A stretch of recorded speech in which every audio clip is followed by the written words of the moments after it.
eu olhava as coisas, pegava um cabide e falava, nossa, que bonito que é um cabide, né? Então eles levavam, ficavam convivendo com ele, me dava uma ideia, falava, puxa, esse cabide, se fizer assim, assado, ele vira uma outra coisa, que produz surpresa, graça, né? Encantamento. Eu olhava um objeto e falava, puxa, que interessante esse objeto. Comecei a ficar atraído por objetos. Eu gosto quando as pessoas olham para um trabalho e sorriem, assim, sabe? Então, parece que o sorriso, no meu caso, assim, das vezes que eu tenho acompanhado, olhar o público nas exposições que eu faço, é um componente de entendimento, assim, é uma forma agradável de ver que houve uma comunicação entre a obra e o observador, assim, né?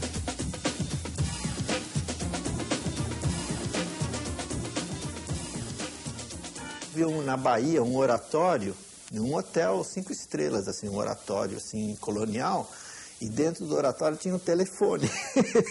Eu falei, que barulho, né? Você quer falar com Deus, você pega o telefone do oratório. Era uma coisa assim totalmente louca, né? Romper esse limite, né? Do prático para o estético, por exemplo, assim, é difícil, é difícil. Às vezes você tem ideia, mas a ideia não é boa, ela é fraca, né? Você perceber uma boa ideia, assim, e que resista ao tempo. Eu fiz muita coisa que caducou, ficou sem graça, né? Aí outras que resistem ao tempo, falei, puxa, essa... Então é um exercício, assim, de concentração e de ficar buscando, muda de posição. Eu já fiz trabalho assim que era só mudar o objeto de posição e... Nossa, né? Por exemplo, eu tenho um trabalho que chama-se Rádios Pescando. Então eram rádios com a antena fica na vertical, assim, né?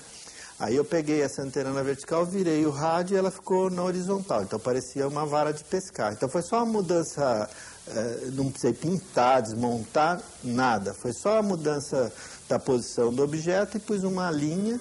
Aí depois eu fiz vários, né? Cada rádio de um tipo, assim, né? 12 rádios.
Por uma dessas ironias, os trabalhos que são os menores, por exemplo, inserções de circuito ideológico, ele é um trabalho que ele tem uma escala física muito pequena, mas na verdade ele pode envolver um número muito grande de pessoas, né? O público potencial é muito grande. Um trabalho se dirigia, vamos dizer, a essa escala industrial, né? E o outro era uma escala institucional, né? de Estado, né? Que é o meio circulante.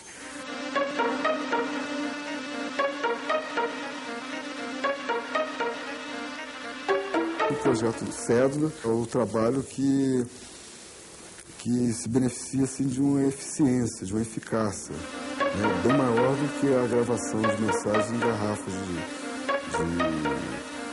refrigerantes ou cervejas, né? Porque você já tem, vamos dizer, o espaço de circuito é bem menor, né? De garrafa do que com uma nota de um real, por exemplo. Né? Essa nota de um real circula muito mais do que uma garrafa de Coca-Cola. Uma das coisas que ele pressupõe, que ele coloca, é a questão mesmo da autoria, do anonimato, né? Porque o tipo de informação que ele veiculava não era legal associar o nome do autor às informações. Uma grande parte dos equívocos surge do fato de que as pessoas pensam que um objeto de arte é uma ideia aplicada a um objeto. Também se acha que às vezes se pode aplicar um objeto a uma ideia, que seria, digamos assim, um equívoco contrário, né? E eu acho que não é nenhuma coisa nem outra. Na realidade, o objeto de arte é uma tensão absoluta entre aquilo que resulta e a intenção inicial que faz com que o artista comece a achar que é possível construir um objeto com aquela ideia.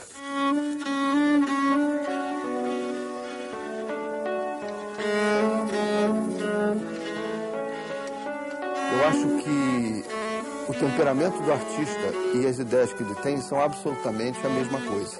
Elas estão tensionadas dentro de uma vontade de fazer.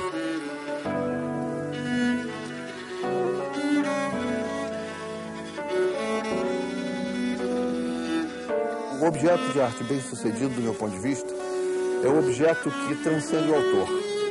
Não porque o autor abandone, no processo de realizar esse objeto, uma responsabilidade, mas porque o objeto ganha uma autonomia nesse processo de fatura tal que ele vai, de uma certa forma, refazer o artista.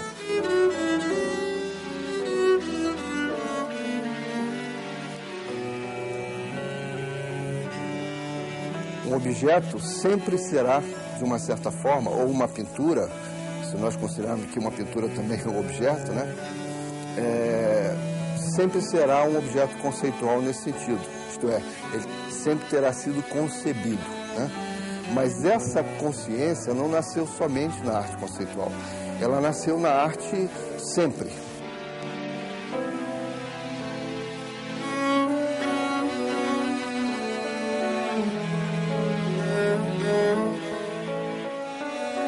Os livros me interessam muito, não como escultor, mas como um artista preocupado com objetos que tenham essa possibilidade de se transformarem em outros continuamente.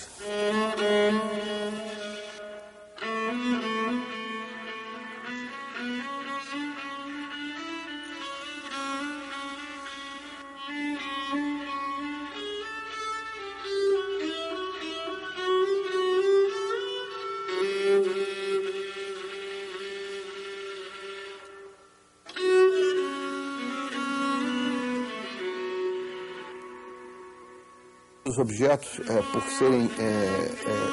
por estarem em um lugar, né, eles, de uma certa maneira, eles se localizam nesse lugar de tal forma que eles acabam modificando esse lugar.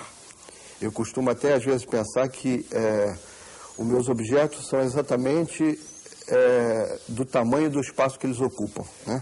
Ou pelo menos pretendem modificar o espaço que eles ocupam a tal ponto em que esse espaço se confunda com o próprio objeto. Essa é uma intenção poética que eu tenho. Na realidade, toda escultura é um objeto, mas nem todo objeto é uma escultura. Temos aí uma diferença bastante grande, porque o objeto adquiriu uma tal autonomia que ele pode ter o seu próprio desejo de ser, né? Quer dizer, quando um objeto passa a ter o próprio desejo de ser, esse objeto é um objeto bem-sucedido artisticamente. Não importa que objeto seja.